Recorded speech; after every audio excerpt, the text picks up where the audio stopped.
You're not going to believe this. Get this. Okay. The person, we've been telling you about the IRS scandal, right? And how they've been targeting conservatives, Tea Party, stuff like that. Turns out the woman in charge of those cracking down on the 501c3s and 4s, Sarah Hall Ingram, the IRS official, she's no longer in the job of cracking down on conservatives. No, she's been in charge now of running the Obamacare office at the IRS. What possibly could go wrong there? Holy cow. You know, it's unbelievable, actually, because when this story started to break in the last few days, one of the concerns that would be a caveat, usually at the end of a segment when we were talking about it, is, and by the way, the IRS is going to be in charge of Obamacare. Remember that? So maybe that would make people feel a little uneasy. To think that the same woman who's accused of targeting these Tea Party and conservative groups and religious groups who spoke out against the government, to think that she is now going to be in charge of the same division of the same people who spoke out against Obamacare, she's going to have to go against about 50% of the country. Right, and I just feel bad for Joe Grant.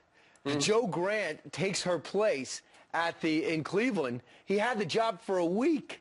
And he got fired for, I'm sorry, I forgot about that 8th day. Right. And he's been told to take a walk. Why do you feel part sorry of the cleaning for house. Because he's only got the job for a week. How could it be his fault? He was within the IRS before then. Sure. Right. So how do you know that he wasn't also responsible? And we don't know yet how many people. But why does he have to get fired? Right. And maybe just fire the whole division then? He was in another The person above him gets a raise and a bonus, and he gets fired. Well, this is a little scary.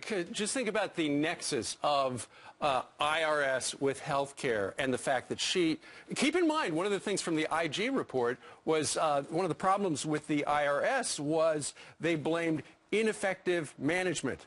Well, she was the management, and now she's running Obamacare at the IRS.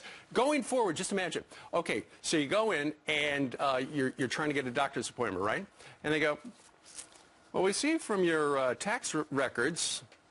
How would that possibly be possible? We see from your tax records that you support the Tea Party or conservative groups. You want a doctor's visit?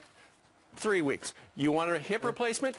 4 years. We're not taking out that planner's ward. You let Tea Partiers. I think the big issue for me this morning, though, is that she didn't come to that job on her own. I mean, somebody is directly putting her in that position after what she did to the conservative groups. And, you know, people knew about this. It's not like this IG report just came up within the last 5 days. So somebody in power said, hey, she did such a good job potentially targeting these groups that now we're going to put her in charge of Obamacare. That, to me, is what's the most startling. Well, somebody didn't know about the